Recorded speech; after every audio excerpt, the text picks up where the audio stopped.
All right, ladies and gentlemen, welcome to Story in Verse. So for this evening, I am so excited to be joined by you all here at the Arts Council of Princeton. We currently have something, just because we love confusing you, we got two themes tonight. Our first theme is a recycled theme from our June performance, which had to be postponed. That theme is In Dreams and Wake and Sleep. Some of you already knew that. Some of you are finding that out now. Surprise, keeping you on your toes. In case you just found that out right now, we also have an additional theme, and that theme is open. So if you brought something, you thought that you were ready to perform it, and now you're realizing that there's a different theme, it's fine. There's also an open theme. So we've got a dual theme here tonight. This evening we will be hearing a collection of stories, poetry, spoken word, and anything else in between. With all of the work that we hear, it seems like we have just about an entirely adult audience today. So that means that you can keep your language expressive. When I say the word expressive, that in essence means that you can express how you feel. If you have words that are explicit or are of the more profane variety, you may include them in your work. We do ask, though, that hate speech and graphic violence are not included or expressed on this stage. That is for obvious reasons, I hope. So I am your host. My name is Brass Rabbit. I will be here throughout the evening. I am so excited to hear what you guys have to say. And without further ado, our next performer, in the Anything You'd Like Us to Know About You, said, "Don't trust the subconscious. Please put your hands together for a story by Dwyer Jones." Dwyer, come on up.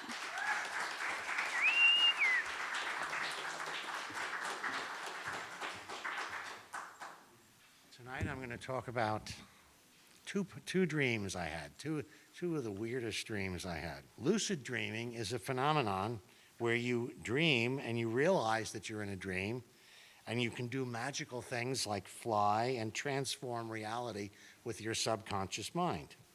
The problem with the subconscious is it plays by its own rules. I had a lucid dream in which I found myself in a Port Authority bus station type of place in the afterlife, with escalators going up and down and back and forth from everywhere and to everywhere. A sort of spiritual administrator came over to me with a huge book and opened it and said, let's look you up. Okay, Dwyer Jones, here is the meaning of your life. And I heard an alarm going off in the distance, and I realized, oh, God damn it, it's my work alarm, and it was waking me up, and I never found out what the meaning of my life is. The strangest lucid dream I ever had was where I was on a vast plain where there was an enormous line of symbolic dream figures. And I decided to ask each of them what they meant. And one by one, I worked my way down this enormous receiving line. And every figure I asked, what do you mean? And they did an about face on me, refused to answer. So I saw cops, priests, nuns, plumbers, race car drivers, doctors, nurses, car mechanics, fathers, mothers, the baby Jesus, the preaching Jesus, the crucified Jesus, all four Beatles and so forth. Finally, I reached the end of the line where a clown was waiting for me. So I said, everybody's turning their backs on me. Nobody will tell me what they mean. What about you? The clown gave me a big smile, winked at me, and said, go fuck yourself. So you can't trust the subconscious. Thank you.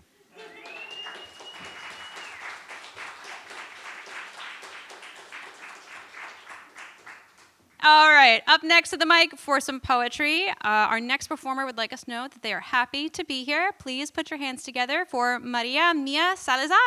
Maria, come on up.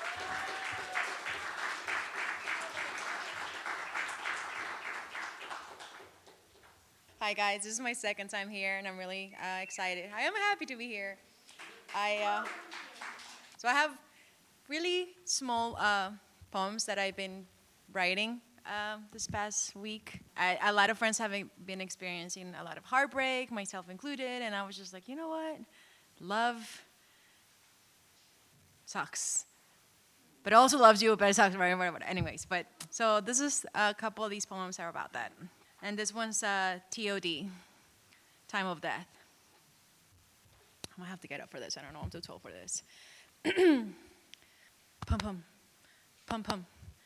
I can hear my heartbeat echoing in my eardrums. A painful second string to your voice. Your words injecting poison into my veins, burning my insides like dry ice. Pum pum. I've been here before. Frozen in time, punched in a solar plexus, gulping down the shrapnel to drown out a blood-curdling scream. Lungs that have forgotten how to breathe, eyes staring into the horizon 1,000 yards away, a brain in Mayday mode, frantically searching for the "we're fatally wounded" protocol. Here we go again. You're familiar with combat first aid. Apply the tourniquet to your heart, disconnect all emotional cables, send the SOS code, but do not fucking show your pain. You ask me to say something. You can curse me out, you plead. I didn't mean to hurt you, you cry out. Words that are filled with this desperation and emptiness. But it's too late.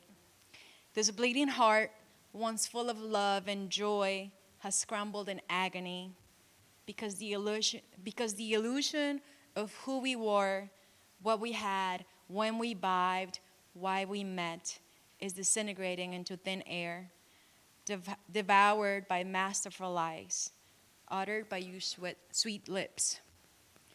Beep. Time of death, 7/9/25, 12:25 hours. That was fun.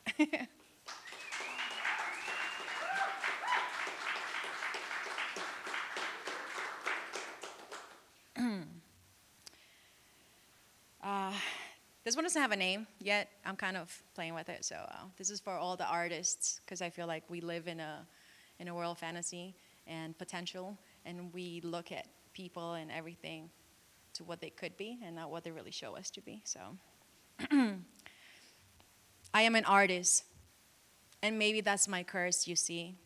The way a lump of clay seduces my hands, or a blank canvas screams out my name, or the way pen and paper beg me to bleed on them, or the way music urges my hips to surrender.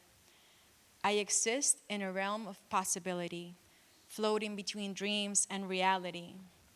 I am a fixer, and maybe that's my super ego, you see, because when I look into his eyes, I recognize longing, a frail bubble suspended in time when his shattered soul allows me to see all his broken pieces. I cherish the seldom moments when his inner boy plays hide and seek and feels safe enough to belly laugh with me and be so carefree. I ache for the damage I did not create, urging me to kiss all his fragments and patiently stitch them back together with golden threads of hope. His scars glow so brightly against his shadows, but he is blind to see that he is free to feel. I am not afraid of your darkness, my warrior, for my demons speak the same language, and I bear the same scars. Meet me on the battlefield, where I got your 6 is our blood oath. Between fear and love, the pathway is courage, for I am an alchemist, and turning pain into love is my divine gift, you see. Thank you, guys. And this is a little one. Yep.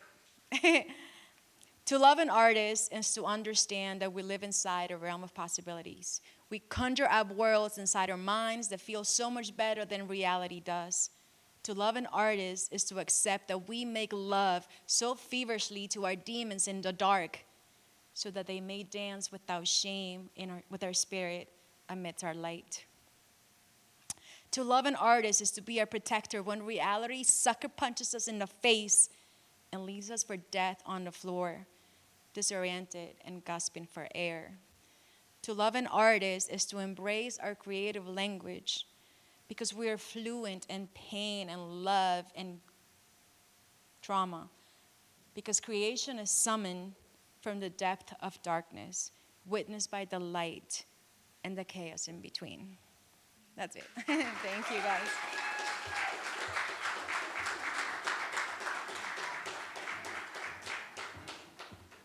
All right, up next to the mic. Our next performer says, I look forward to these Thursdays so much. Please put your hands together for Jeff Hansel. Jeff, come on up.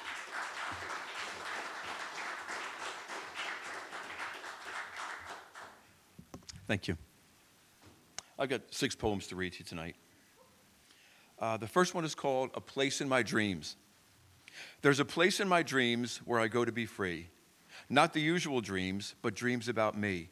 My secret desires, that's what I mean. Where I go to be free, there's a place in my dreams.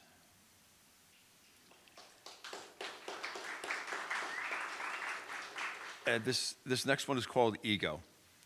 It's too big to control. It seems to grow over time. I can't control it. I can't, don't you know? It causes my emotions to sway to and fro. It's damaged relationships, sometimes permanently. It hurts me so deeply. And other times I say, so? Each time I tell myself, I need to stop giving into this merciless hoe. It just stares back at me and it says, no. I really do wish I could let go of my fucking ego.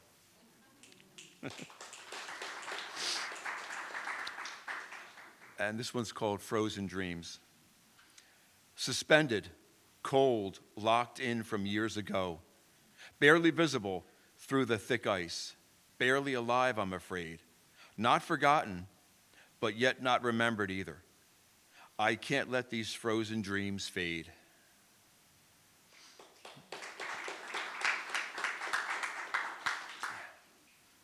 Hidden chambers. The heart has many chambers we learned about in school. There are plenty more, but this knowledge was kept from us. Were we ready to learn? Such knowledge is not held by many.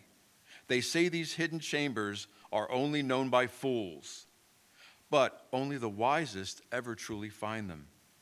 They venture into the deepest recesses where love truly lives.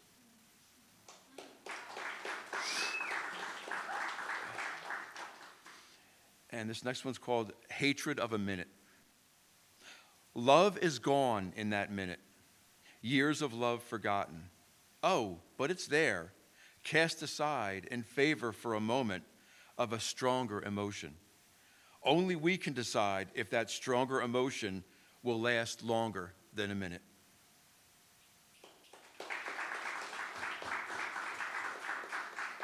And my last one is called Candy. Light cannot exist in the dark. What does exist in the dark, most can't handle.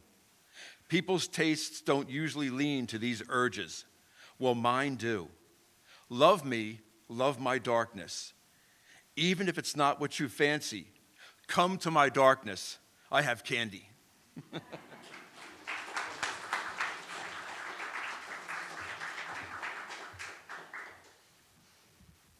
All right. When I first started hosting these, which was thousands of years ago, I used to make a joke when I first did my introductions, which was that I will always over-ethnicize everyone's names. And there have been many instances of that where I pronounced, like, Jane is like Gianni, like, you know, just like me being very dyslexic. And our next performer, I know very well, but I've never attempted to read her last name. So we're going to give it our best shot. Let me know how I do. Please give an exceptionally warm welcome to Lillian Sufiera. No way! That's right! Everybody, round of applause!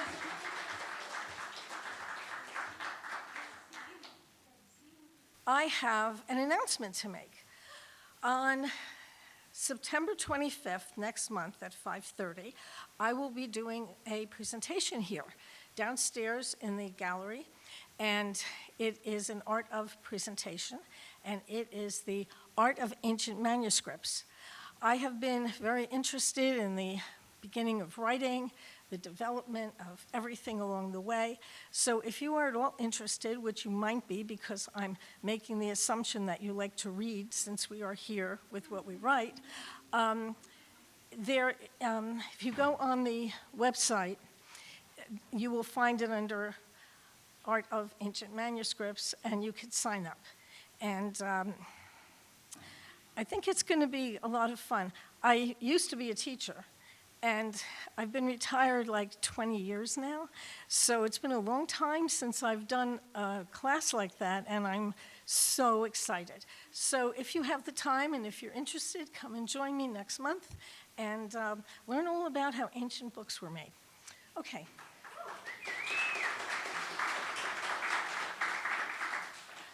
So, this evening, next week on August 26th will be 13 years since my mother died. Now, my mother and I had a very tumultuous relationship.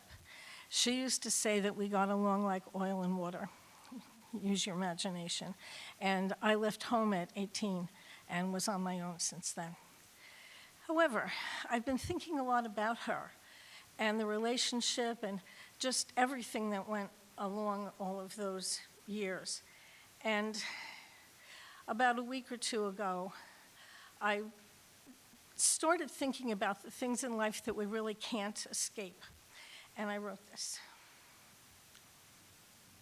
My mother's hands were gnarly, contorted, just like her mother's, ravaged by arthritis' cruel affliction, and she could no longer wear rings. The diamond my father gave her when she was 19 lay dormant for decades, resting in her jewelry box's sacred space. When I was 26, I bought a cameo pinky ring on the Ponte Vecchio and wore it on my right hand every day. I loved that ring. Years later, my engagement and wedding rings were added to my life. And on our 25th anniversary, my pinky ring was replaced by one of diamonds that glistened brilliantly. But now, even that radiance cannot hide the fact that youth's glow has been replaced by cosmetics. And yesterday, when I reached for the pen to write these words, I felt an all too familiar pain. And when I looked, I saw before me the onset of my mother's hands.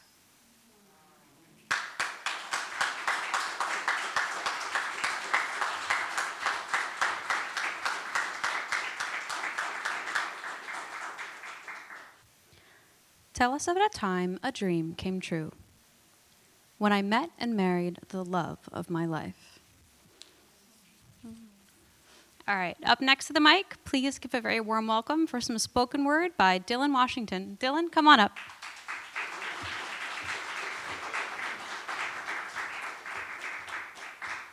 What's up? Going along with the open theme, I have a Tesla divestment piece.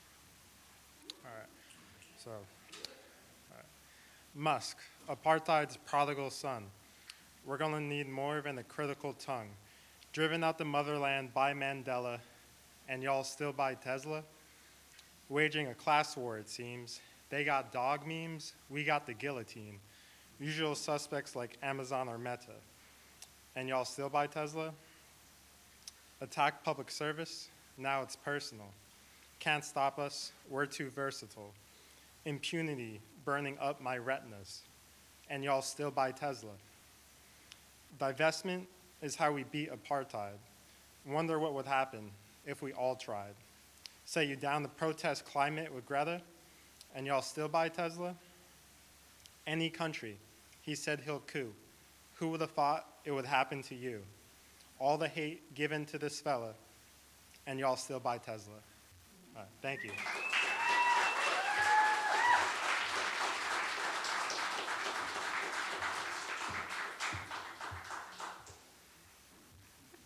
All right, our next performer, for those of you who have not signed up for anything, our performer sign-ups have like your name, and then circle what kind of thing you're gonna do, and then anything you'd like us to know about you.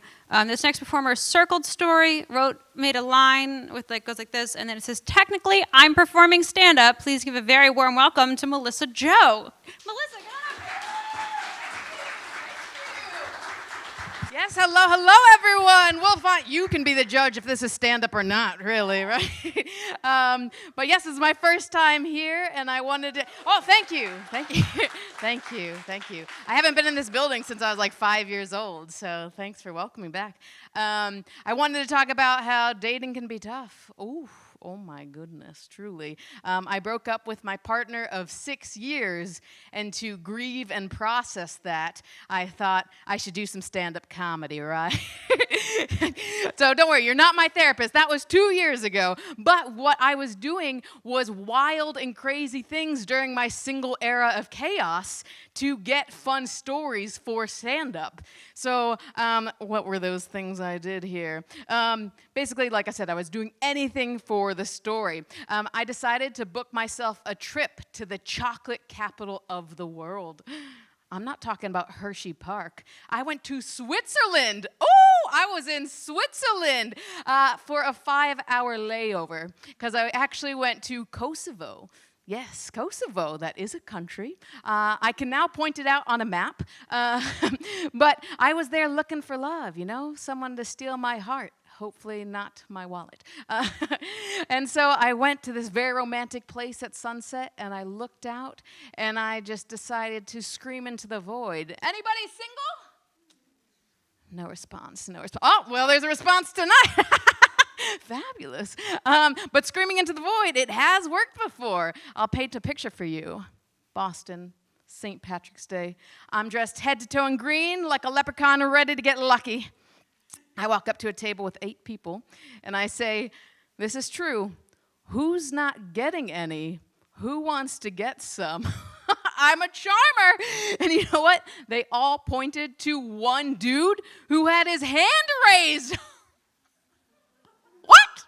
It worked, right? So we talked a little, we kissed a little. He took me back to his place, opens his door, and I go, what the fuck is this? He had a lofted queen-size bed, like a bunk bed. And I thought, how old is this dude? He had just turned 21. Oh, I'm in my 30s. I didn't know I'd be hitting both my head and rock bottom that night. Oh, God. Oh, Lord, have mercy. So I had to find a different way to find someone. I decided to create a pin that said, I'm single on it. Some may say desperate. I say open for business. And I got a few numbers with that pin. I even got a date. But the guy, he tried to cancel the date. Rude. His excuse was he had to write poetry. Now, there's a lot of poets in the audience. Am I not a muse? It didn't work out with him either, truly. But I'm just coming from Boston, and the train there is the MBTA. So I thought I'd try a little something called the MBT. Hey. Yeah. I walked up to a stranger and started a conversation on the train. I had one stop, 2 minutes. That person is now my boyfriend. Oh, my gosh. Thank you. It's okay. He's actually Italian from Italy, and he had no clue what was going on. But I was able to go to Italy to visit him and his parents this summer. And so we were having a great time. It was just me and him and all of his Italian cooking, and actually his mother's cooking as well, because they all live with their parents in Italy, at least when you're in your 20s and 30s. So, I guess I've started with my single era of chaos, and now I have a whole family. So thanks very much. I'm Melissa Joe.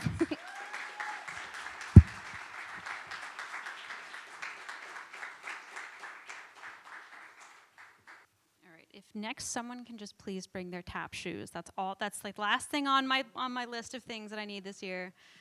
All right. Up next, our next performer would like us to know, I recently bought a pie pan so I can bake delicious pies and quiches. Please put your hands together for Mr. William Beck.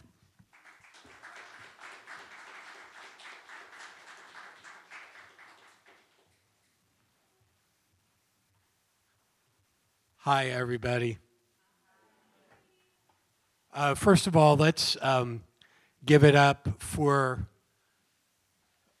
the Princeton Arts Council, also for the gracious and wonderful Brass Rabbit, the folks here tonight, and for everybody who's gone on before us. Just give it up for them too. Thank you.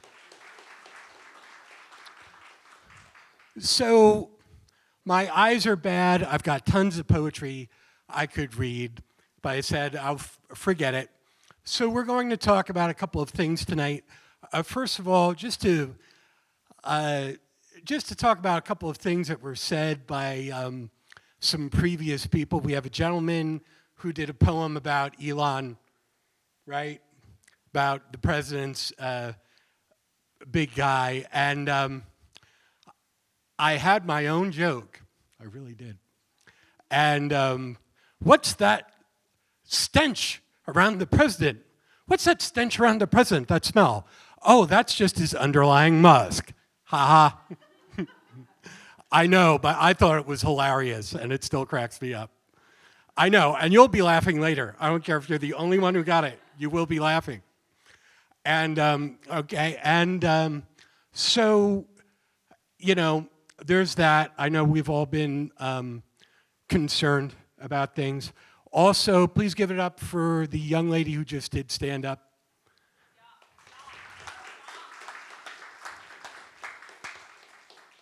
And I just wanted to say, I think you're awesome, thought you were very funny. Now, I've been told that I should be doing stand-up. I've heard that from people. Oh, you make us laugh, da-da-da. Now, here's the problem with this. Here's the problem with this. Professional comedians, anybody can like trip and fall and make someone laugh if the laugher is sadistic, right? Or it's not nice. Anybody can do that. But you have to be able to do it intentionally, okay? You have to be able to do it intentionally. If you are out somewhere and you are with a date and you are making jokes and she's laughing at every single one of them, including when you got up and did a deliberate pratfall and she just laughed, you're not funny. She wants to jump you. Or he. It's gender neutral, okay? That's, or wants money, or both. Okay, so, but if you take someone out and you come home and things are going well and there's a blessed moment and someone disrobes and she starts laughing uncontrollably, that's not what you want, okay? And that's my issue. Not that that's ever happened to me, okay? But, so that's my issue with doing that. We're doing okay on time? I'm at 5 minutes. Okay. So when I was about 19, I had a dream that I was in Ocean Grove in the middle of right down by the great auditorium, by the Stokes statue. And it was wintertime, and there was no one around. And the devil was sitting on a lamp right along the, it's sort of like a thoroughfare that goes from the back where Auditorium Park is all the way up to the ocean. And he's sitting on a lamppost, and he starts talking to me, he starts laughing, and I said, "What are you doing here? You're in God Square Mile, it's a religious town." And he said, "Son, I've been here before this town was here. I've been here when the Sandhill Indians were here. And I'll be here long after you're gone." And he was right by the big, great auditorium church. He was laughing. The last thing I saw, I heard his laughter, and this image appeared of these flaming quatrains, this flaming calligraphy, had this beautifully written poem that was disturbing, but showed me everything that would happen in my life. And I saw it, and then I immediately forgot it, even in the dream, and I heard laughter. So that's my thematic contribution for the evening. Thank you very much. Have a good night.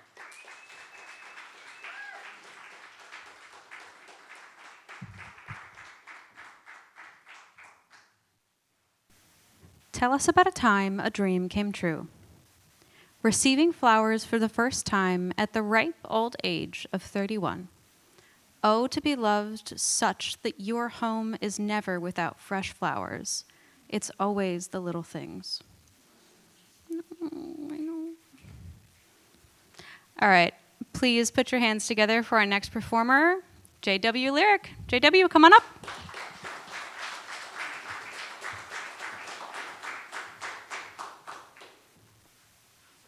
Evening, all. This one is called Alien. I am from this planet. I am a voyager. I am a visitor. I am an explorer. I am curious. I am an observer. I am an alien. I am from a galaxy seemingly not similar. I am from a universe, but seemingly the inhabitants are not universal. I am not science fiction. I am not fantasy. I am not a vivid imagination. I am reality. Aliens, when not understood by other human life forms, when approached with ignorance and aggression, can become defensive and can become fearsome. And the ignorant and the aggressive fear what they do not understand. I come in peace.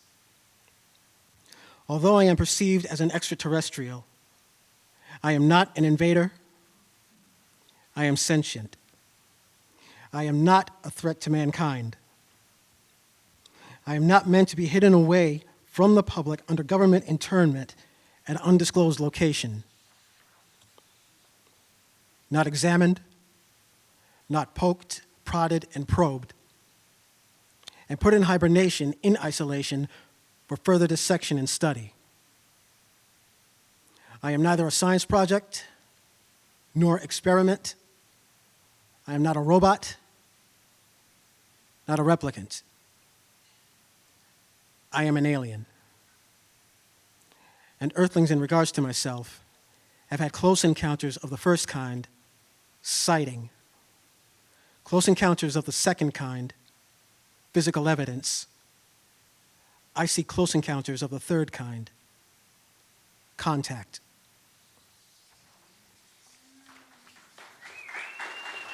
Thank you.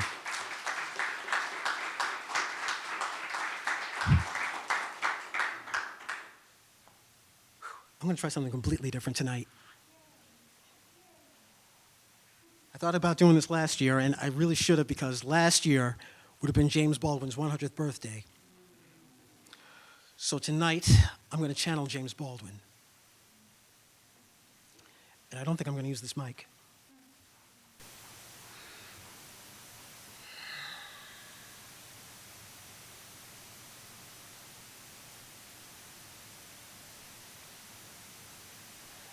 I can't be a pessimist because I'm alive.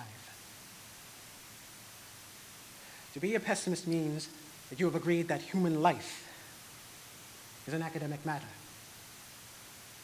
So I'm forced to be an optimist.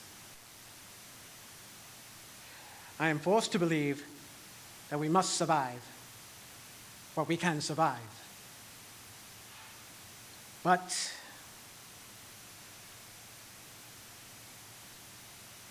the Negro in this country, the future of the Negro in this country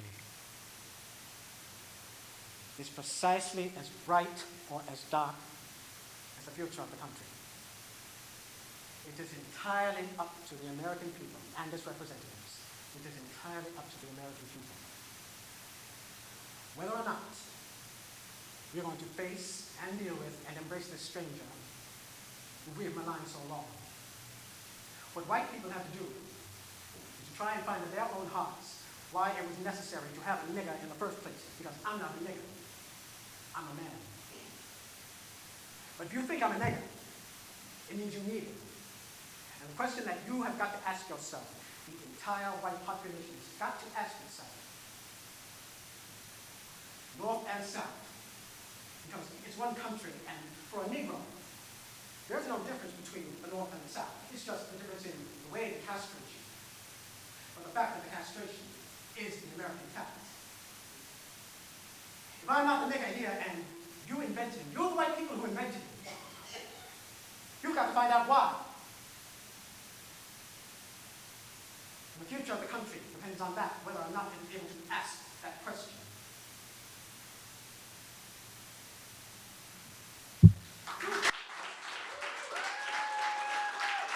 Thank you.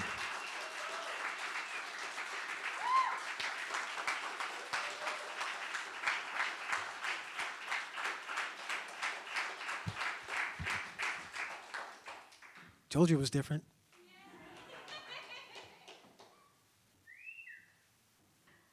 All right, up next for some spoken word, our next performer wrote, "In the anything else you'd like us to know about you?"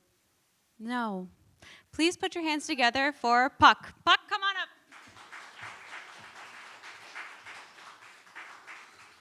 Geez, you're gonna make me follow that up? Jesus fucking Christ. Whew, that was fantastic. Oh, sorry. All right. Real quick, I usually don't do this, but I am a newly published author. I self-published my book in May. Thank you. Thank you. So for people who have been coming here and like have been hearing me speak and like you like my things that I perform, ask about my book. I will show it to you.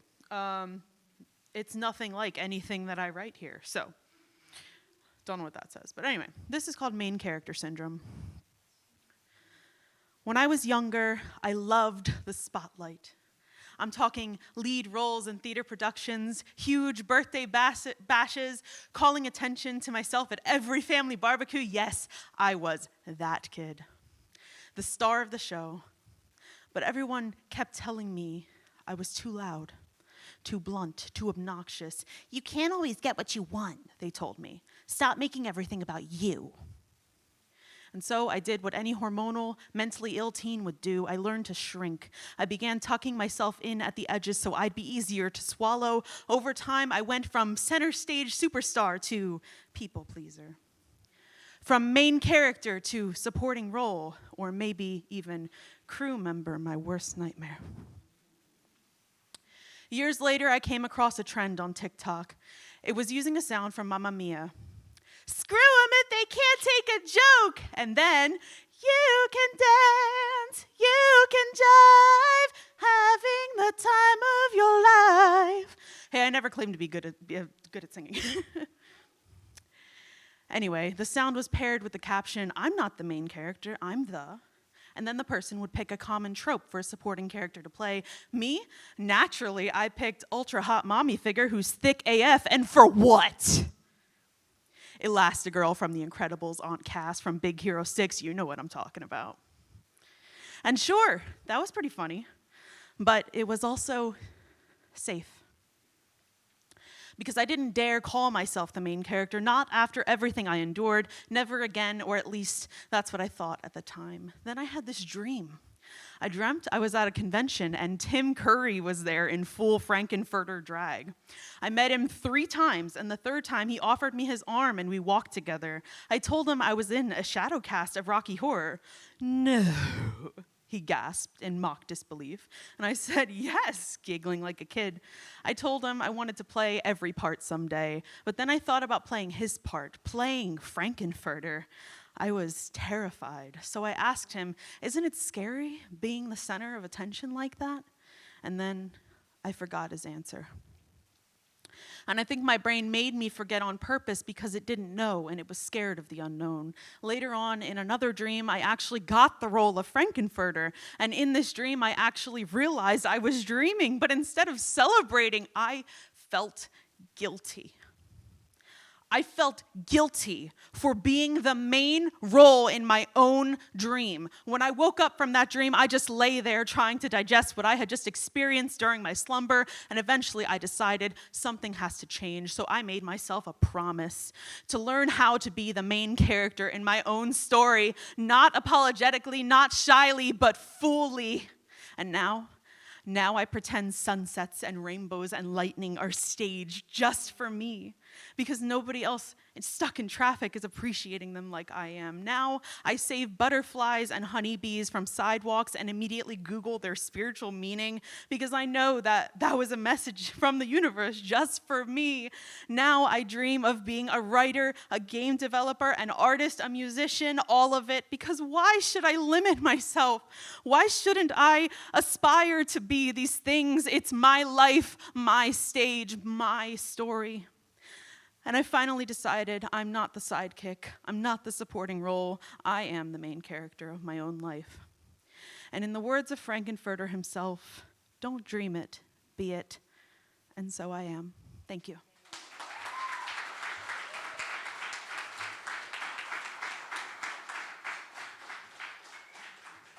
All right, tell us about a time a dream came true. I looked at myself in the mirror and I liked who I saw. Thank you, ketamine.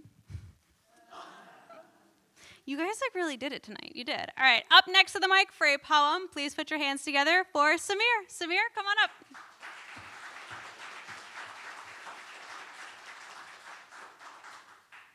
So it's called Don't Call This a Dream. This life, this existence is called a dream by many mystics of present and yore. I met her afresh at her shop this afternoon, and much as one would say, she wasn't a dream. Her goodness, her softness, her attentiveness. I marvel yet again at how the fates brought us together. She attends to some kids looking for charms, and I can't help but realize she is my magic charm. So the afterlife is the real life, they say. That is a means for her and I being together forever. But when the great God created this material world, there must have been a bigger purpose in mind. So if our impressions become dreams, if messages from the sages become dreams, then if this waking state is another one, it's a beautiful one for her being in it. And lest we forget, she gave us the boys who make for a richer experience. And that's another thought for another time. Thank you.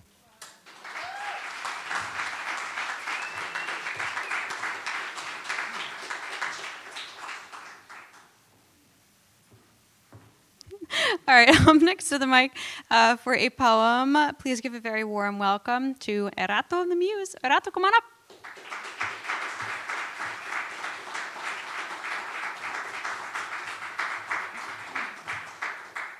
I was going to do King of Thieves, but I don't know how long that one is, so we're going to do a safe one, because I know exactly how long it is. It's 3 minutes and 50 seconds. So I have 10 seconds for the trigger warnings. Content warning, suicidal ideation, self-harm, hallucinations, and then mentions of overdose and car crash. I just want you guys to be safe, take the space you need for yourself. And then I can turn this off, because hopefully I have it memorized. Some of you have heard this before, sorry. There is no reply to the prayers I whisper, the prayers I scream. I am selfish, in so much as every poem is about me, because every poem is about you. Selfish in the way I hold your memory in every street corner, every pen stroke. Selfish. Like you're still here, like you're just grabbing some smokes, some coffee, something, anything that means you'll be back. But men kill men every damn day. My poem cannot stop you from bleeding out. My poem does not even know it is just a poem. I hold no hate to the man, and I assume that it is a man that killed you. He did not know any better, we never do, so I take my Lamictal every night. The Abilify sits somewhere in the corner of the room. From a fit of rage, maybe I heard your voice amongst those in my brain. Shadows dance at the edge of my vision. I thought it was you.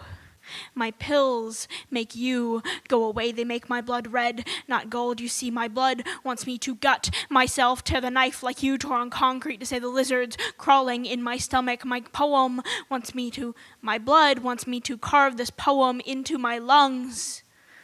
My blood wants me to kill myself. Hanging from the rafters, I had to take away my blood shoelaces, razor blade, kitchen knife. I had to ration its cough syrup. 1 sheep, 2 sheep, 3. We've tried CBT, ABA, DBT, EKG. My blood doesn't want to do today's journal, but it will. It's on the way. My blood is not my own. Like my last name, it is a gift. I wake up covered in blood like every night since you left. Checked all my old scars to make sure they hadn't closed up yet, but it hadn't been me.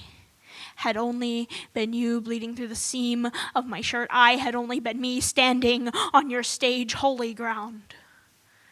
Sacred ground, hole-filled ground, scared to ground myself against the cold, cold blood in January, bleeding pen, sacrilegious paper, sifting through trashy poetry, looking for you.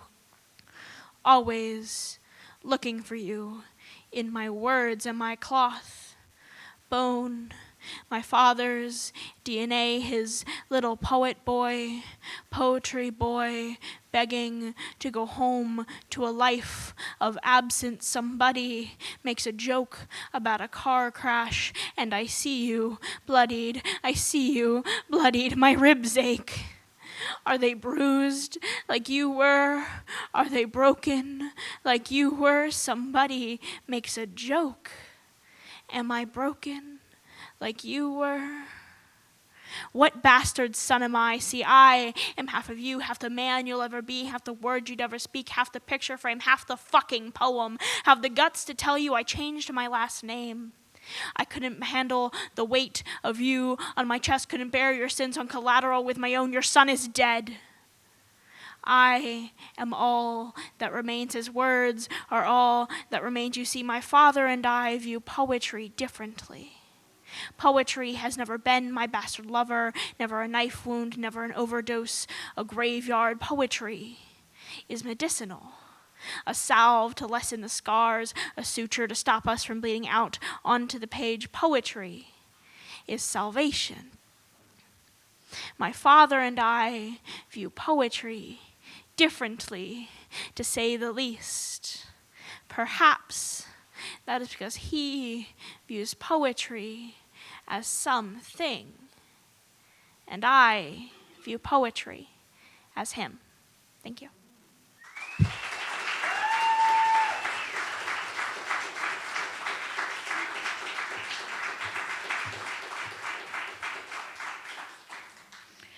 All right, so this is a very brief announcement. We indeed have gotten our ducks in a row. You can find an actual piece of physical paper on that table in the back when we get over this, when we're all done. And it has all of the themes for the upcoming events. We've actually written them all down, and we've printed it out, and it's all definitively on this piece of paper. You may take a photo of it. You may take it home. You may make a paper airplane out of it. You may do whatever you want with it. But we're really getting it together. There's going to be billboards everywhere informing you of what the theme will be, so no one will ever say they didn't know the theme. So please, on your way out, take note of this piece of paper, because we literally have everything till December, and then who knows if we'll still be here. So we can revisit it then. All right, up next to the mic for what seems to be a very exciting combination of poetry and storytelling. Please put your hands together for Jay Jayaram. Jay, come on up.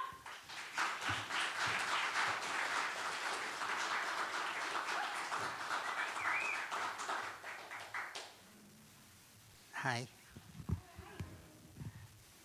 Can you hear me? Yes.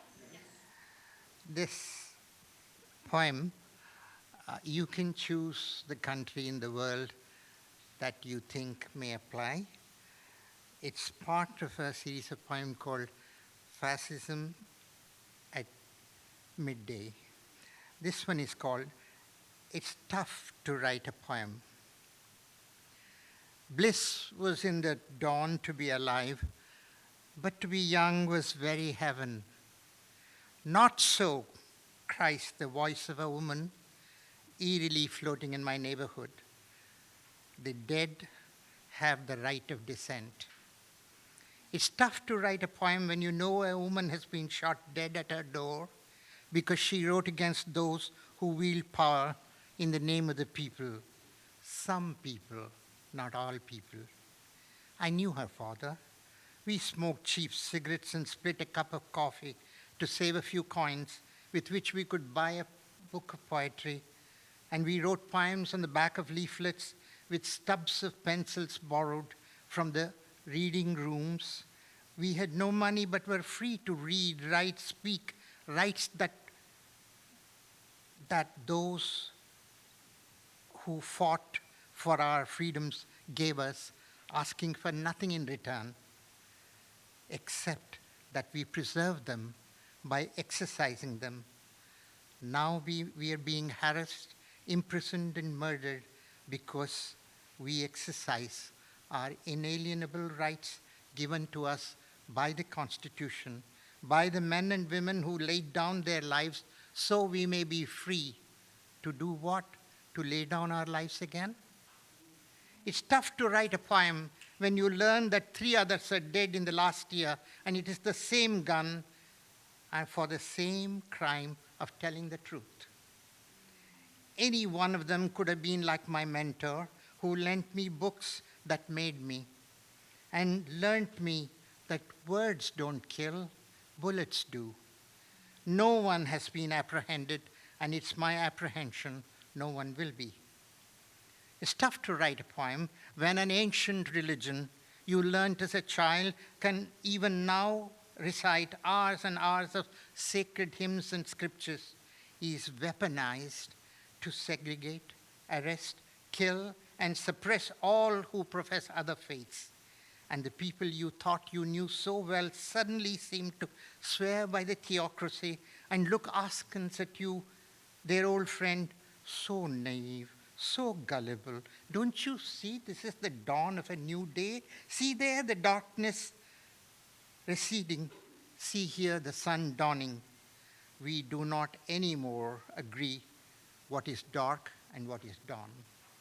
While we sit and sip the cocktail of uncertain taste and wonder where we go from here, others, so much surer, so much smarter, have left with their guns, the same ones who shot and killed Gandhi and the Constitution.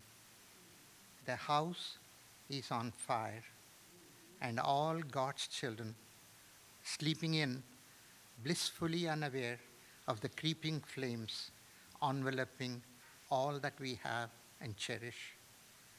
The arsonists have disabled the fire alarms in many places, and all I have is a pen with little ink left, not enough to write a good poem, but enough for an ancient nation wherein 1 in 6 all humans reside to write a suicide note.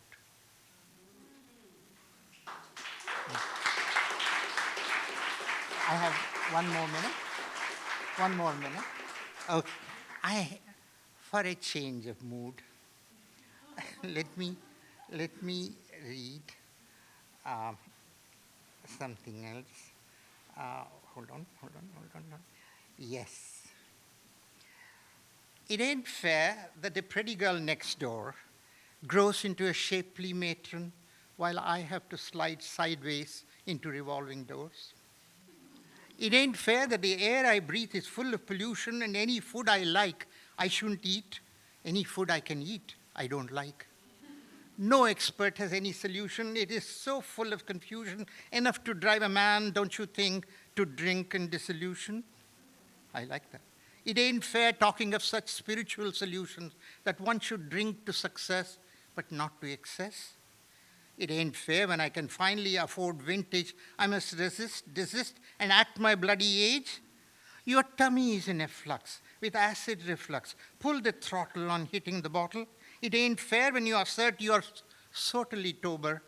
They tell you tea is the drink for you, totally tea for the new teetotaler. But what do I care? I still have my own hair. I still have my own teeth, and God forbid if I have to be 100, I will still have you to fight with. It ain't fair that the phone rings the moment I sit on the seat and it stops the moment I rush out. It ain't fair that the world becomes round because Copernicus said so and hence I cannot get off it.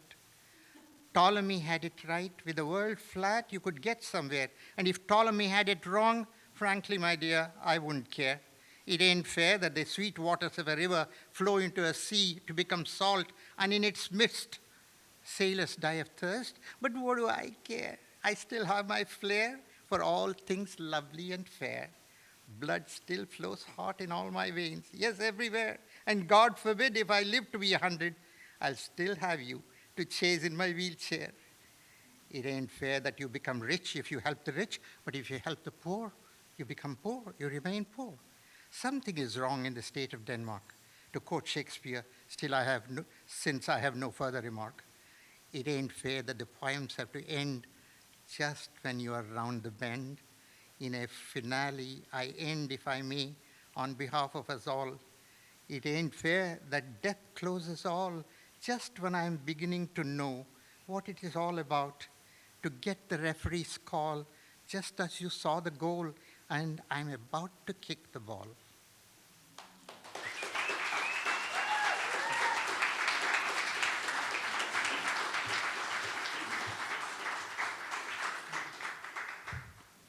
Tell us about a time a dream came true, when I realized it was okay to be myself. These are good. All right, up next to the mic to share some poetry, please welcome Stephanie Schweiderick. Come on up, Stephanie.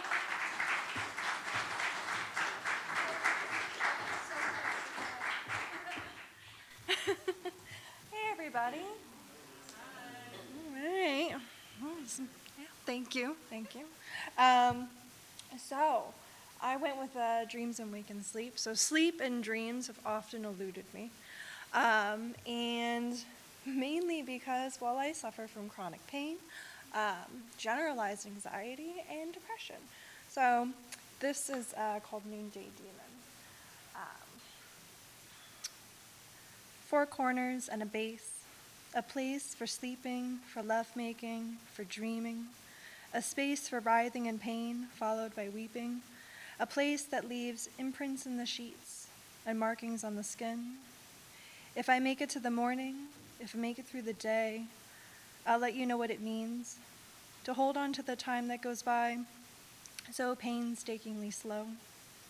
Smell the vanilla and peaches, or was it apricots?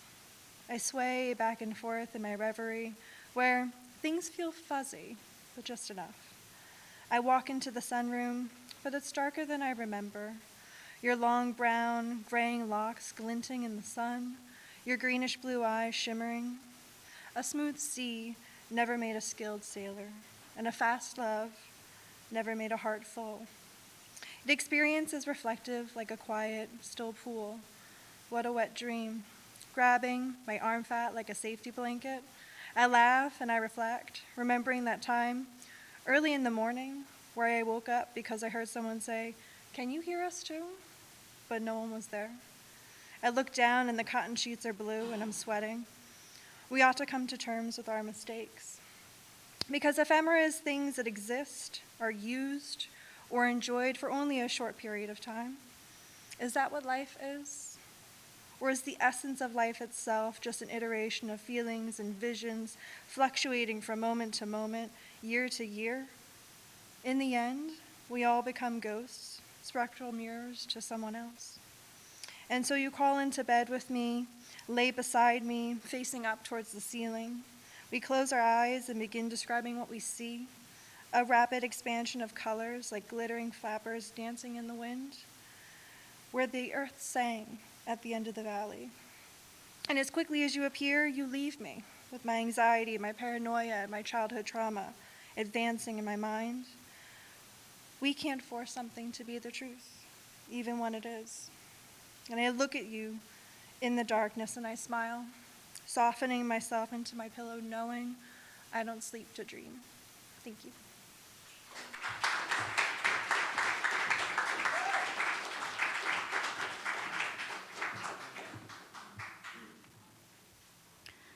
tell us about a time a dream came true. I was peeing in my hamper. They're so good. You guys really did something. All right, up next we have yet another collaboration between story and poem. Please put your hands together for Paul Body. Paul, come on up.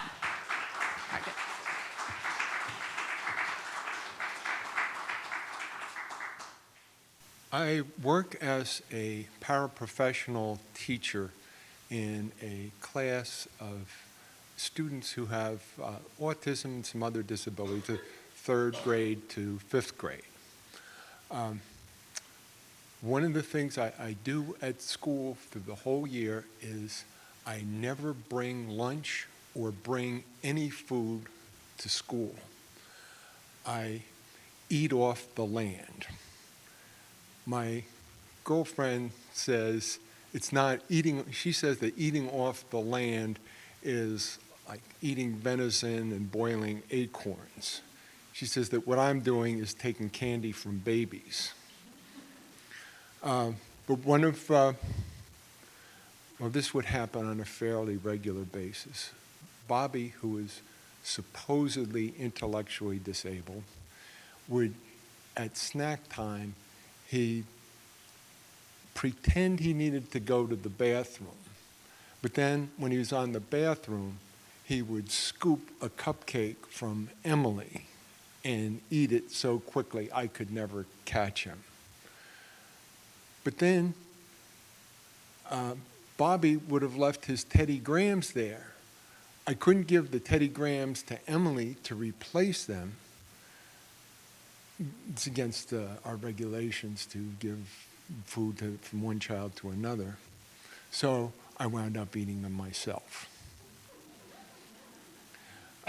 When I have cafeteria duty, we have donation bins for children who have food if they don't like it, and then we can give it to food at the next session.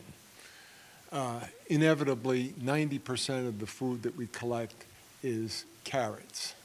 So I eat a lot of carrots, but like the children and most people, I'm not crazy about carrots. I told the students that brownies were packed with loads of vitamins, just like carrots. I would say not that many carrots materialized. But where I was getting the big bonanzas, when anyone had a birthday, they would bring bagels, muffins, croissants, a whole range of food at the lunchroom. And I would come and get there for breakfast and eat as much as I could that was appropriate for breakfast. But then there would be leftovers for lunch coming back to the lunchroom. Except the problem was my lunch was the last lunch of the day, so there were usually just crumbs left. And I had the presence of mind to put the number of calories in each brownie and muffin. So I was finding that a lot more food was left at the end of the day. Now, my fellow paraprofessionals in our class, we had 6 students, 6 paraprofessionals, and a teacher. They kind of exaggerated my attachment to food. They stereotyped me terribly. One of our students, Zane, he is an exuberant, brilliant child who has 2 quirks. One is he has difficulty going to a restroom where the toilets flush by themselves. And the other is that if you say a phrase, it can upset him and he'll repeat it, and you don't know what the phrase is. For instance, just another teacher casually says, "Okay, Zane, push in your chair." And I'll say, "Push in your chair. Push in your chair. Push in your chair." So I take Zane to the restroom, and afterwards I want to take a look at the lunchroom to see how the food from the birthday party is holding out. And I said to Zane, I just need to stop at the lunchroom. And he says, stop at the lunchroom. Stop at the lunchroom. We're going back to class, and I'm hoping he's going to burn out by the time we get back in the class. We get to the class, and he's, stop in the lunchroom.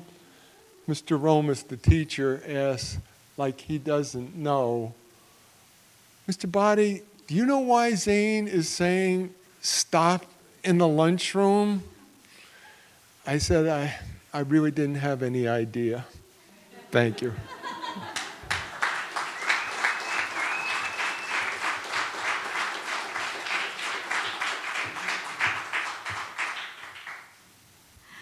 All right, up next to the mic for some spoken word, please give a very warm welcome to Athira. Athira, come on up.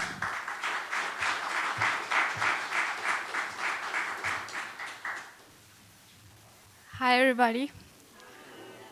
It's been a while since I've been here. Like, I missed the last few sessions because of various reasons, and this time I was 100% not going to miss it. I put reminders everywhere, 2-3 reminders on my phone around my house, so I'm here today. So a couple of months back, I went on this really nice road trip to Scotland. It was really my dream to go, and it was a 100% solo trip. I just drove like 1,000 miles on my own in a week. Went where I wanted. I had a vague idea of what I wanted to do, but it was one of the best trips of my life, but also really intense, because I was the scenery was some of the most beautiful I've ever seen. I don't think I've seen anything better. But hi, I just noticed you. Yeah. But I also had many hours to myself in the car, just me driving, just me and the mountains and the lakes. And I was actually a bit scared going in, because just me and myself for hours in the car. But it turned out to be really nice, and I had a lot of time to think and write, and some of it would be so beautiful that I would have to double back and come back and park next to the scenery and just write. Like, that's all I did. I just saw, felt, and wrote. That's the only thing I did then. So I wrote quite a lot then, and I wanted to read some of 2 of them this time. Yeah, and I also wanted to try something out. I wanted to put some music. I don't know if it'll work. I don't know if you can hear me and the music together.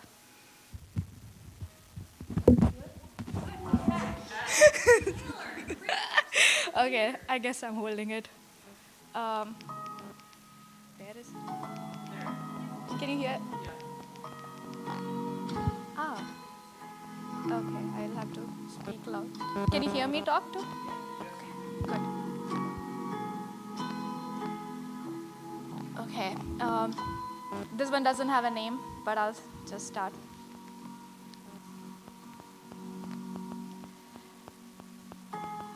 The lock was a vivid azure blue, the kind of blue that children use to paint water with, only to learn is unrealistic and tone it down as they grow. It's life, not a children's picture book.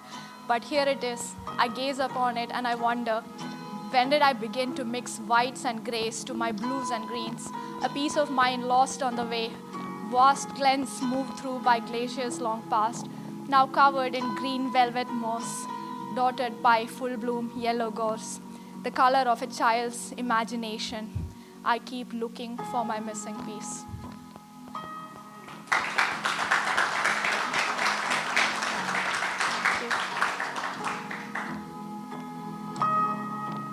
Second one's called Keep On Moving On. I move through places new to me. Every day is a master class in letting go.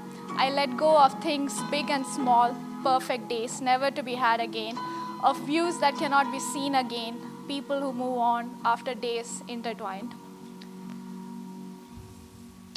I let go of less than perfect days, pulled up on the side of the highway crying.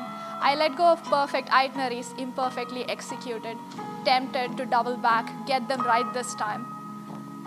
But I let go and keep moving on. I let go of words that were never said, tentative glances and awkward smiles. Left with the what ifs, I forced myself to let go of blame, things I did and those I did not, days of miscalculations and nights that I went hungry. And it gets easier day by day. I let go faster and lighter to move on to days that unexpectedly rival the ones past, friends that come easier and stay in spirit. Most of all, I find in myself an undercurrent that stays unchanging in this ever-changing world. The waves may crash at my feet, but I find a foothold even in my most unsteady days.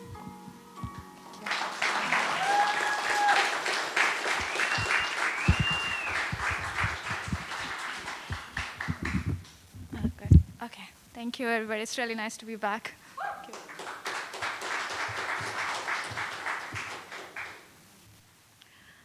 All right, up next to the mic, our next performer has said several things. The first of which is, it's almost autumn. Isn't autumn inspirational? Follow me on YouTube at A. Benedict. Please put your hands together for A. Benedict.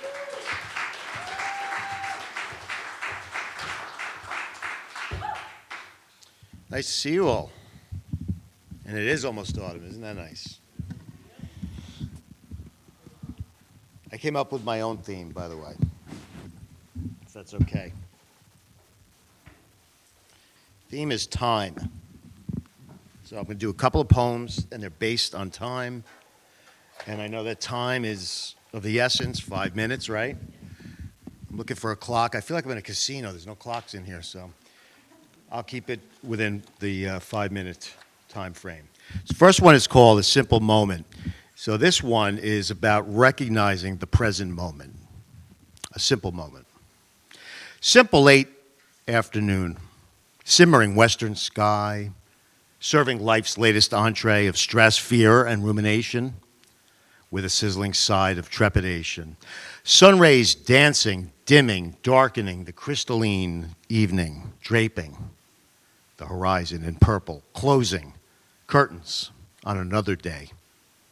Eyes opening wider, reminding me of what doesn't matter. Annoyances like ants spreading onto picnic blankets. Shopping bags bursting through the soggy bottom, breaking eggs onto freshly polished shoes.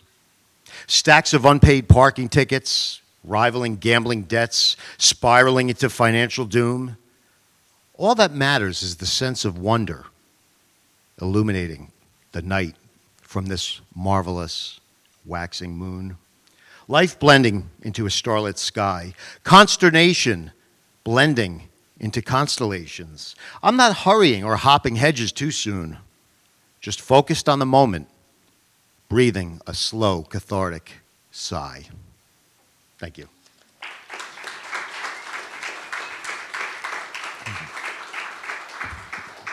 Okay, the second in this trilogy is about wanting more time. Something we all wish we could have. It's called Waiting, Wishing, and Wanting. Distinctive wrinkling around his eyes, accentuating, tightening, liver-spotted, ruddy skin. Wizened hands running across stubble, carpeted jawline and chin.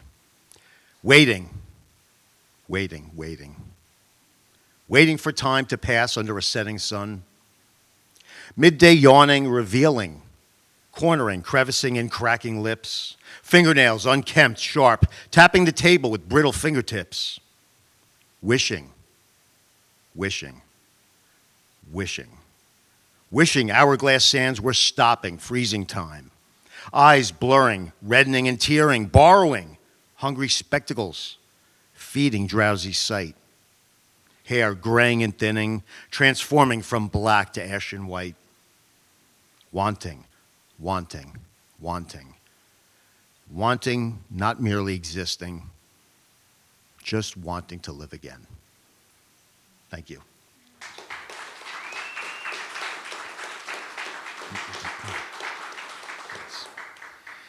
And the last one is, it's about the true power of time that There's nothing we can do to stop it. It's called slipstream. A leaf lightly twisting in the wind, falling softly, carried by time, swirling without a sound, slowly, methodically, carelessly descending upon the rolling river beside the reed-covered mound. Trees have tops, casting dark shadows long, like inappropriate faces laughing amid a mournful funeral song. Contradictions cutting across the wooden grain like an automatic saw in action. Tenacious thickets of thorn-infested roses clinging to autumnal vessels of quenching rain. All things come to pass like the square pegs that break through round holes, empty cemeteries lacking haunted souls. That which lives is always dying, slowly, methodically, with nowhere to hide. So, be alive. Catch that leaf that's falling so beautifully down by the riverside. Time never ceases, it's never stopping. Seconds singing like notes, ticking, time's symphonic story as the leaf floats, languishing into a slipstream, passing as just one more dream. You guys are the best. Thank you.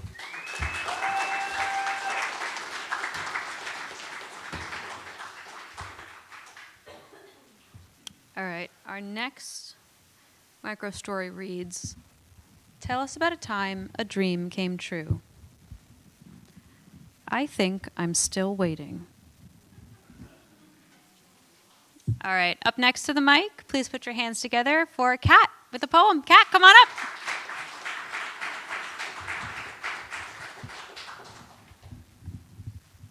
This is not my first time here, but I haven't been here in a long time. So I did a little rage writing today because if anyone pays attention to the news, it was a shit day in New Jersey, particularly in Edison, but we had big wins in Trenton. This is called Ice Melts.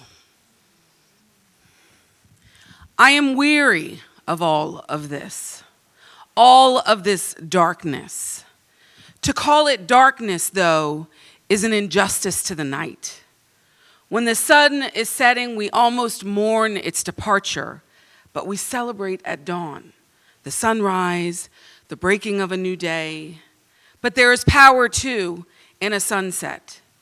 There is wisdom in a sunset, and the night sky is a wondrous thing. It feels infinite. The emptiness, the vastness, it sparks a desire in me to create something, to paint with words on this canvas of pitch. This darkness that plagues me is not that. It is the opposite of that. It is heavy fists on flesh. It is mouths formed to spit words that are void of any manner of charity. It is chains and cages. It is the kidnapping of lives, of loves, and of hope. It is unimaginable loss every single day. It is the cruelty of it all that cuts so deeply. When will we learn that what we will allow has a way of visiting us? That's how the pendulum swings. When we close our eyes, turn our backs, or delight in our siblings' pain, we are slowly breaking. We must bear witness. Painful as it is, we must never move in the pretend. It's all happening. It's all real. Nothing is unbreakable. Ice melts into water. And that water holds memories. And we hold memories. And we will never forget.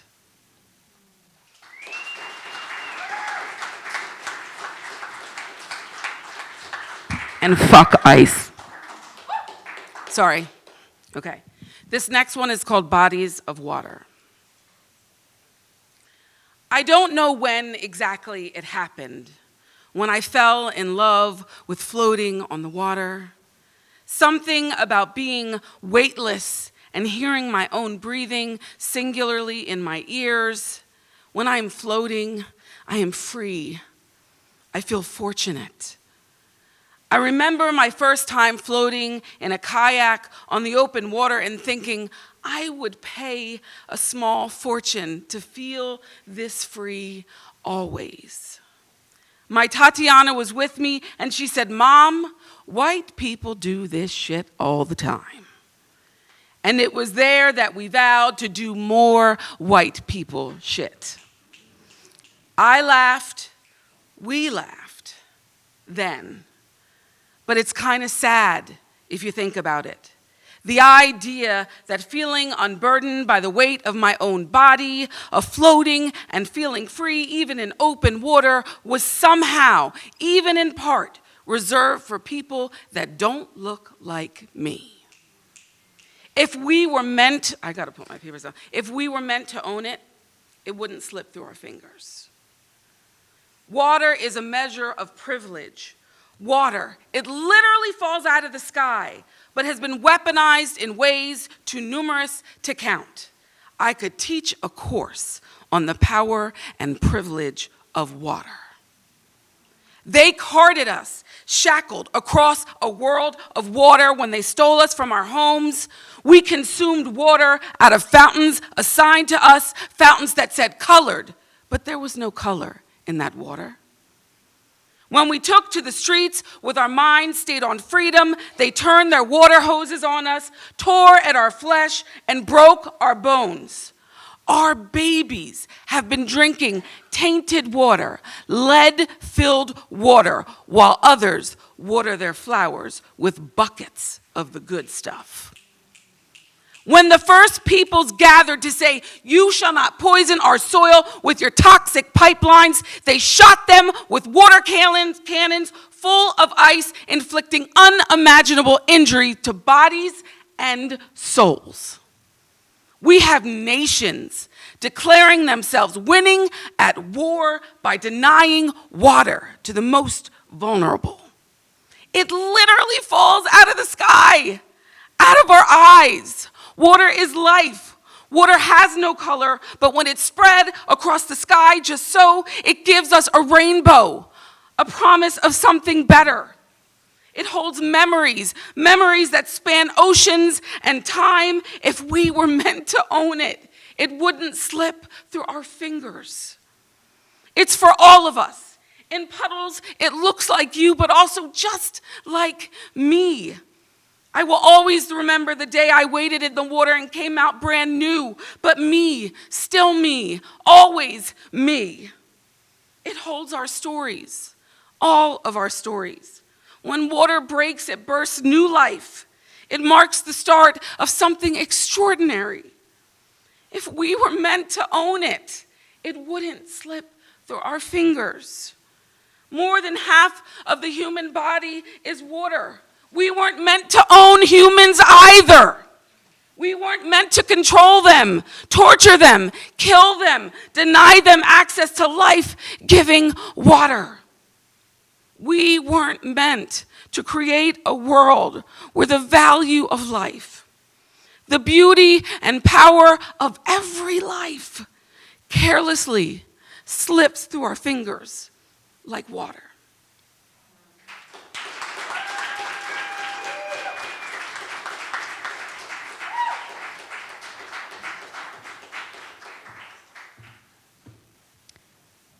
Tell us about a time a dream came true. When I found out he loves me. All right, up next, I have something I have to condense because of time. Our next poet wants to share that they just sold their house in a very small town in North Carolina, and then they bought a house in an additionally small town in New Jersey, so congratulations.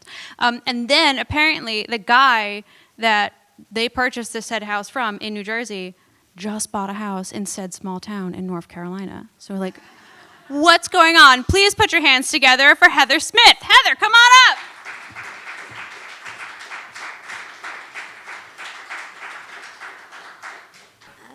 I just want to say that every time I'm here, well, for one thing, everybody's taller than me. Thank you. I am so inspired, and I don't know how many of you have had the pleasure of seeing James Baldwin, but if you haven't ever seen him, you saw him tonight. And that was just astounding, and I'm just shaking in my boots going after this wonderful poet we just heard. But I'm just going to share some things that aren't very controversial at all. So,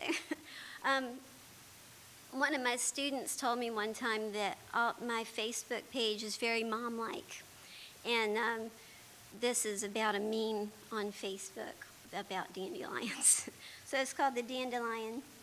To many, dandelions are weeds to be pulled, rooted out, destroyed. Yet its importance can't be overstated. They provide nectar to bees. They grow everywhere, even where food sources are scarce. Then there's the simplistic beauty of the dandelion. Its flower like sunshine, bloom turns to seed and resembles the moon. Wind blows the seed head and stars can be seen too. The seeds take root, sun, moon, and stars renewed.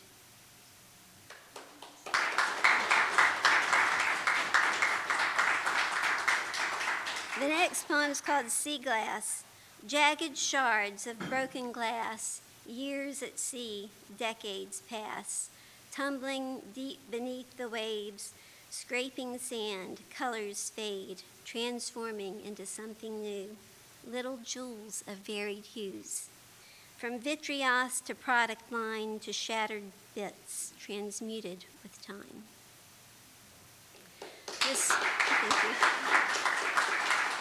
This next one is about my grandparents who owned the Topsail Motel in Topsail Beach, North Carolina. At Topsail Motel, my grandfather grew watermelon in the sand. At Topsail Motel, on the deck of the penthouse, we watched the migration of monarchs.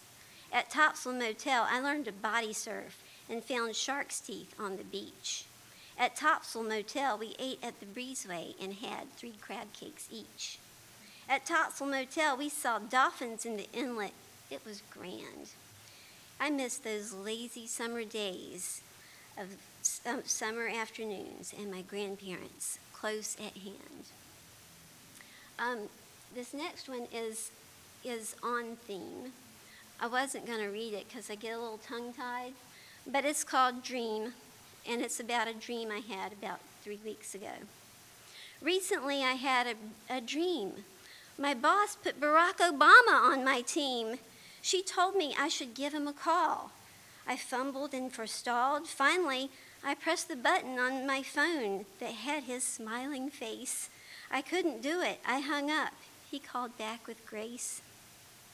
A friend today that I told it to says the meaning is that I'll be fine, and so will you.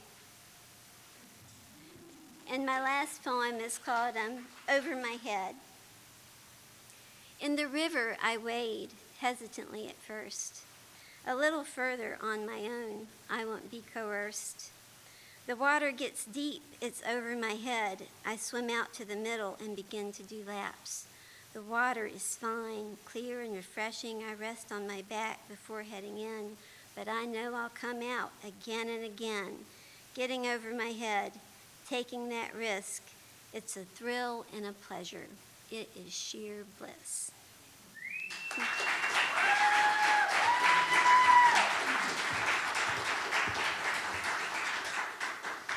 All right, you guys, we have a couple who are still going to be gracing this stage, and then we're probably going to just wrap it up for the night. We're not going to be here till 3 a.m., so don't worry.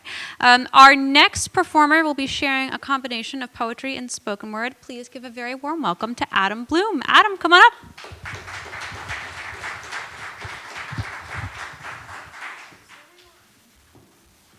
Hey everybody, I might just do one, because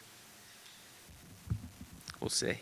How come the farthest reaches of my past still cling to me? Permeating the fabric of my checkered life like a faded flannel. Perfumed with smoke and whiskey, I can still smell the pitch and the pine needles from our bonfire. Hear my mother calling me home from the back door for dinner. When did my shadow grow so heavy? And when did it grow so long? How come the days are over, but it's getting harder to move on? Thank you.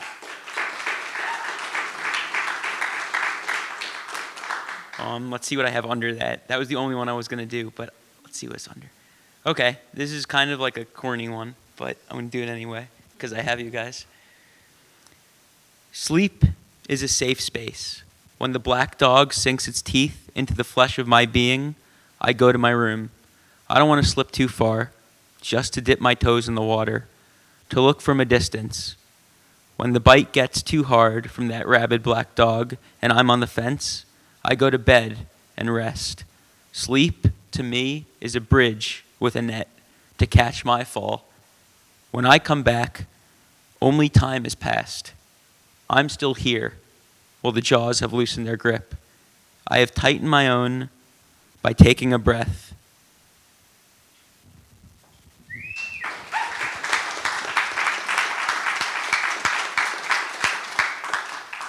Thank you, everybody.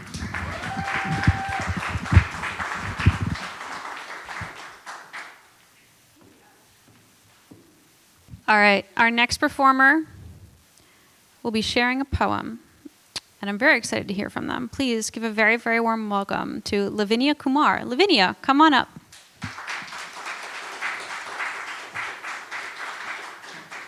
Widening the Tunnel of Love.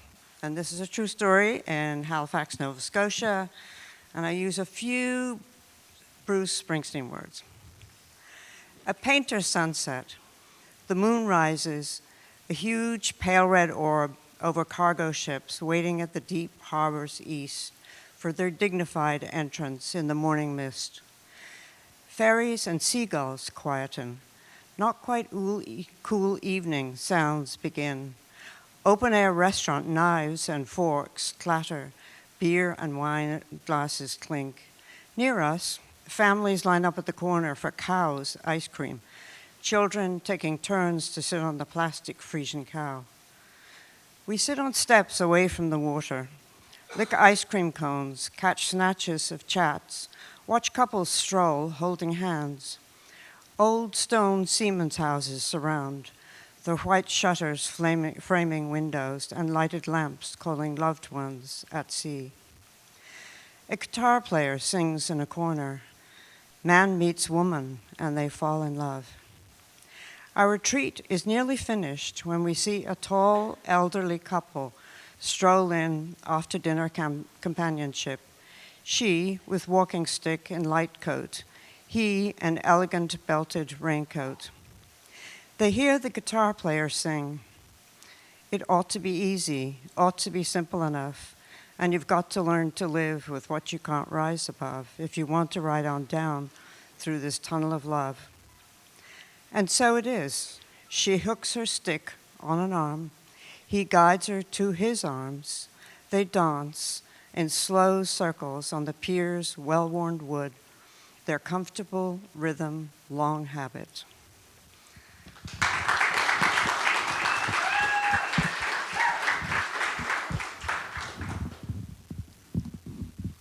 All right, our next performer would like us to know, I just moved back to Newark, New Jersey. Please give a very warm welcome to Christian Contreras. Christian, come on up.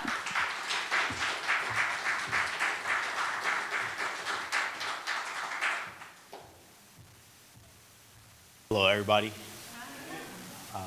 I'm going to try something that's kind of scary. I study classical voice, so I haven't really sang since college, which was like 3 years ago. I'm going to do a song into a poem. So.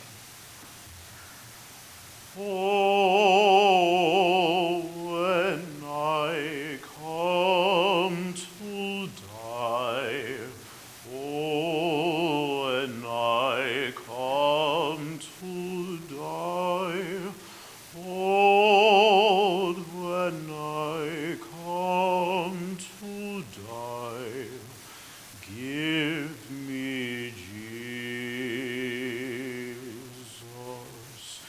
give me Jesus,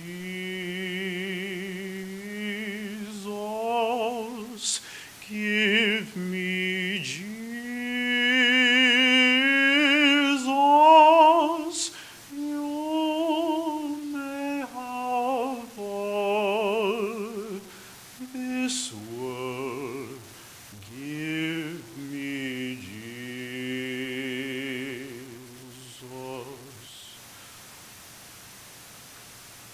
poem to you, but it got hidden under homophobia. It's crazy how many stanzas I can spit, but the 3 syllables I love you never seem to leave my lips. Like without the crowd clapping, I shift from wordsmith to mute, and every time I saw you, a monsoon of emotions brewed inside my body, but we don't tell that to the bro. Just handshakes and counterfeit contentment, learned how to shapeshift sadness to a gorgeous smile.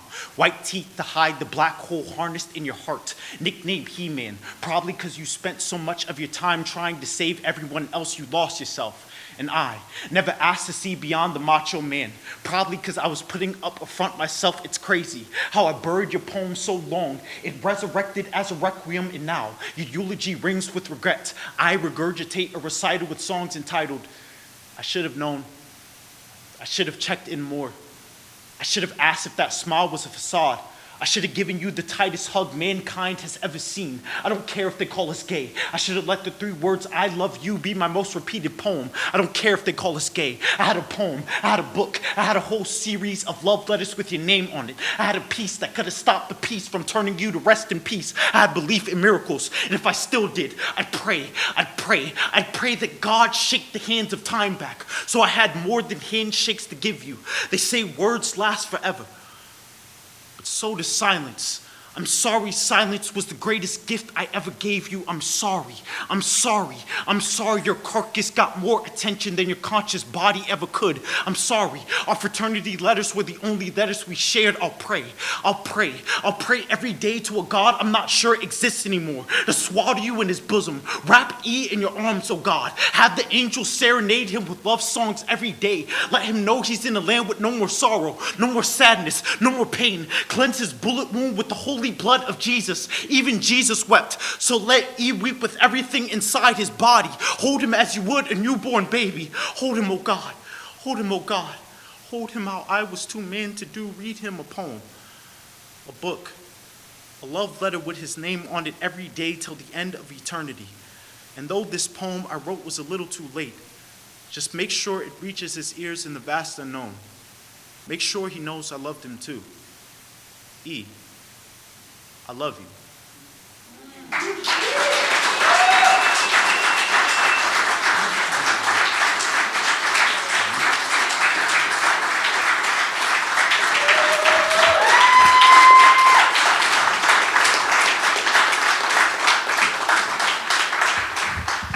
If I had time, I wanted to read one that has a little bit more of a happier note at the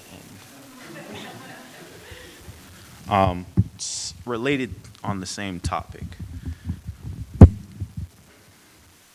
When I moved to Ohio for graduate school, I knew no one. I quickly made friends with my homie Logan. Even though I've lost Christianity, Christmas is a holiday I can't let go. So instead of me being alone, she brought me to her family's house in Akron. I told her parents I was a poet in progress, and they asked me to share a piece.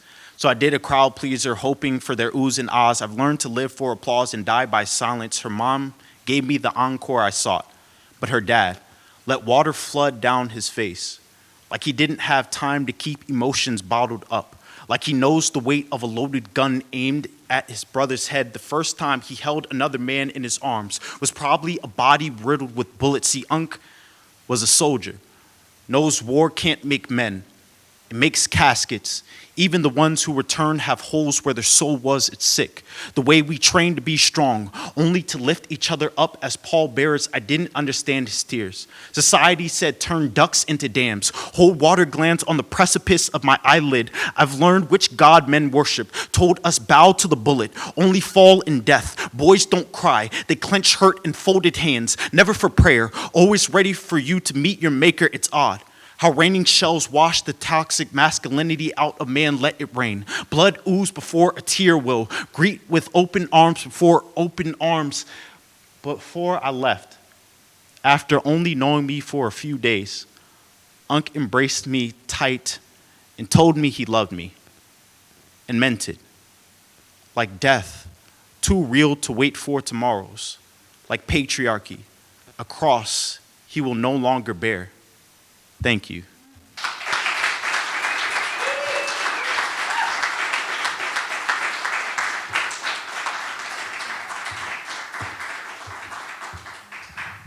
I don't know if you guys have seen like a trend. This is going to be a really interesting segue from what just happened. I don't know if you guys have seen a trend on the internet where like people are throwing weddings and the concept of it is like upstage the bride. But I think it'd be really fun to do a theme where it's like, you don't want to go after me. Like you just bring your heaviest hitting piece and you just try to make the next person just like want to rot away in their chair. I think that could be very aggressive, but it could be very fun. All right, up next to the mic, our next storyteller wants us to know, hot tubs make me purr. Please put your hands together for Suzanne.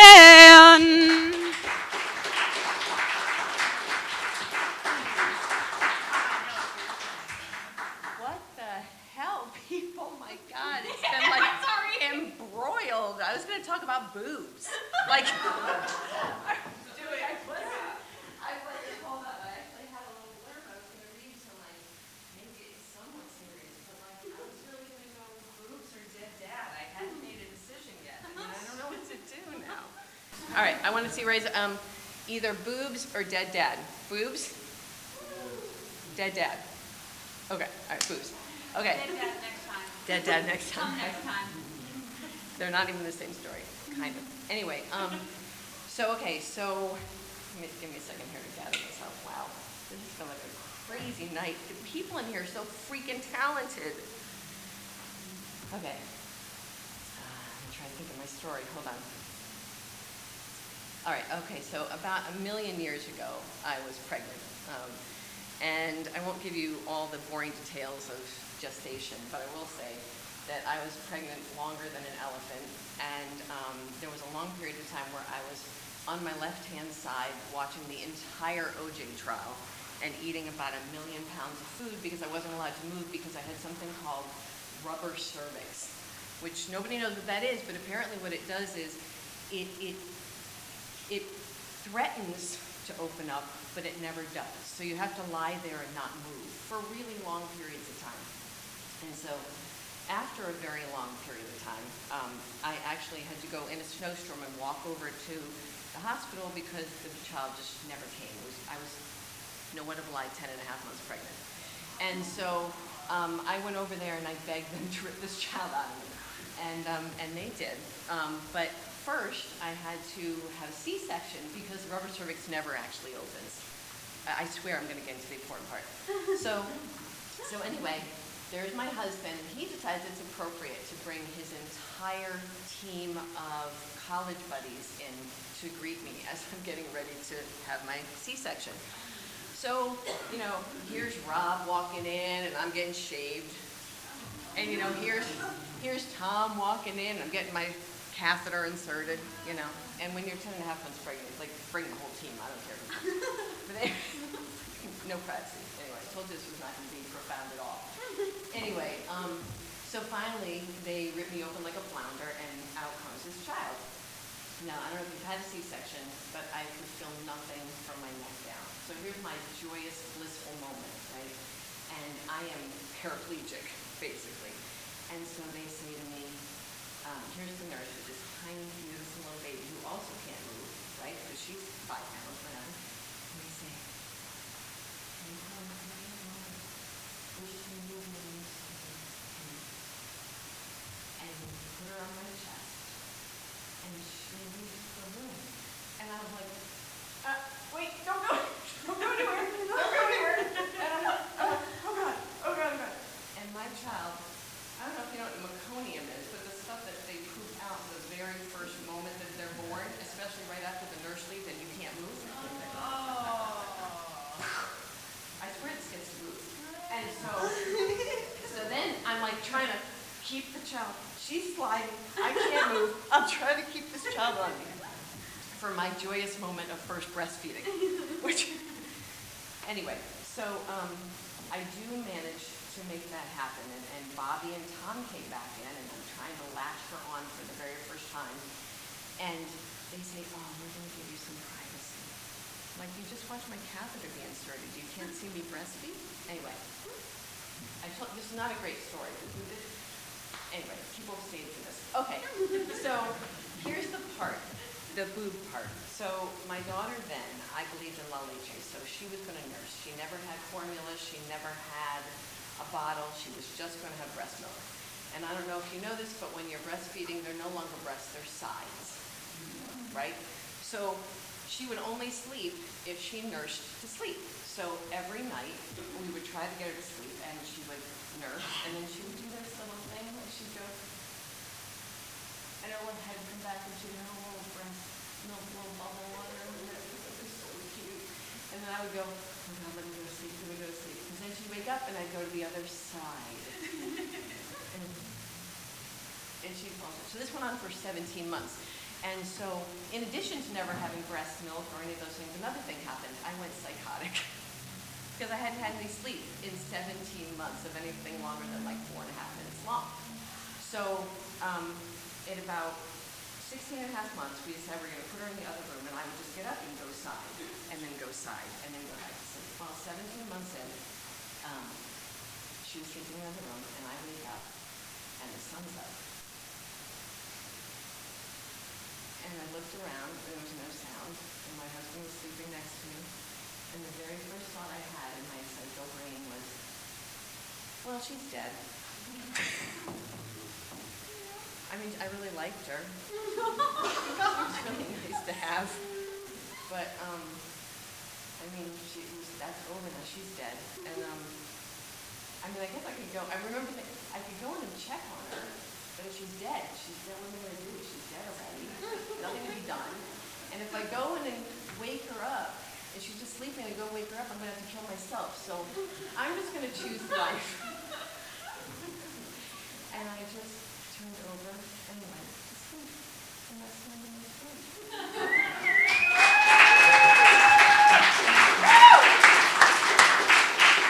We could make a lot of money if we wanted to.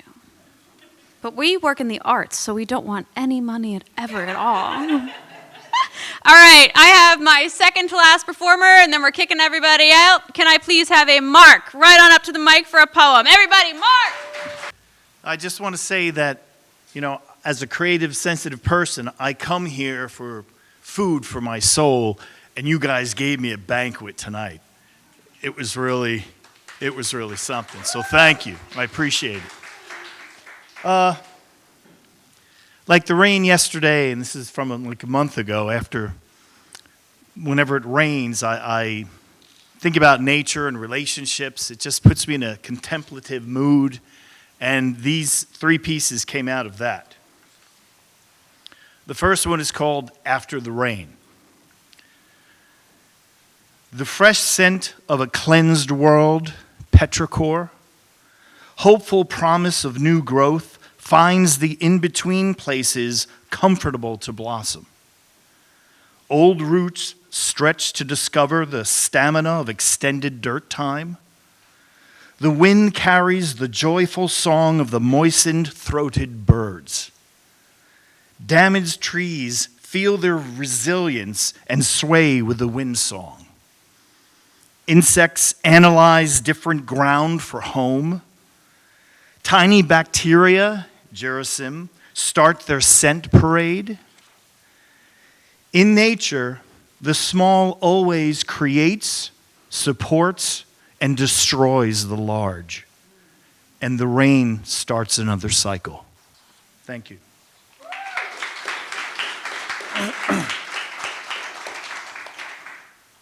This one is called Friendship.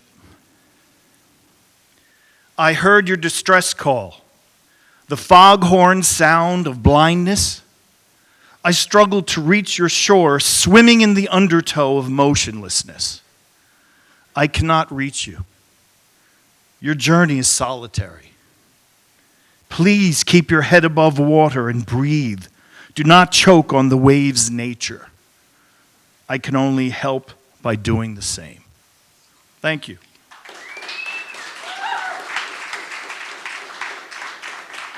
And the last one is called You and I. Dark shadows define the form. Impression limits the image's boundaries. What are you looking for? The song of love? The loss of self? The peace of forgiveness? the knowledge which feels emptiness? How wide is your perimeter? How deep is your personal area? Let's dance together in our lost discovery. I promise not to restrict you. Thank you. Thanks, everyone.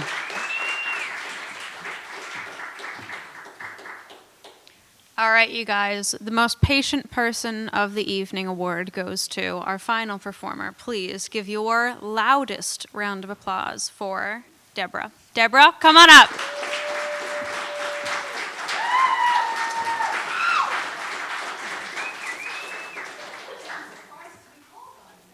I wrote this about 100 years ago when I was young and foolish, and it's an August poem because I wrote it on August 1st, August 1.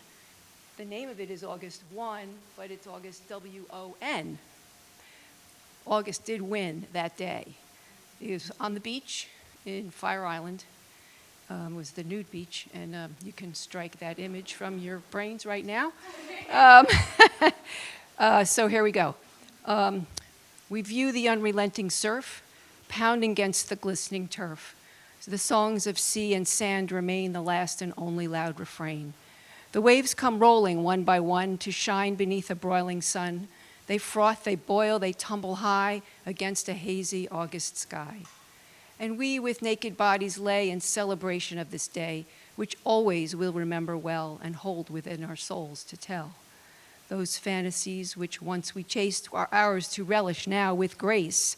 Yet still, although this time is real, cannot believe that what we feel is ours to cherish in an age, to hold within our withered cage. In preparation for the flight, we view the past through darkest night, remembering how it was that day. On summer's dreams to float away, caressed by sea and blowing sun, content to know that August won.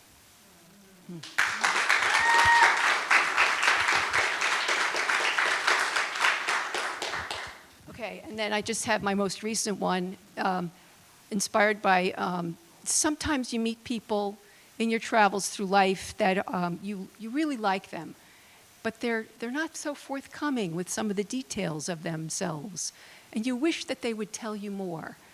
And you peel back the covers one by one. So this is called The Unmade Bed. I picture you before me like an unmade bed, with worries tossed carelessly on the floor, wrinkled sheets pulled back to reveal fabricated fantasies, while pillows stuffed with secrets and dreams languish lazily at your head. Yet here you sit in the moonlight, wrapped tightly in your self-imposed inadequacies, the threads of your cover shining brightly, hiding stories and history. You quietly offer peaceful comfort, but do not let me in. Pulling gently on an edge, I seek the trusted truth, like a hummingbird exploring the depths of a flower which it pokes with its long bill to see if the nectar within is worth the effort. Please, unmake this bed. Throw aside your fears and failures. Your truths need telling, and I am here to listen.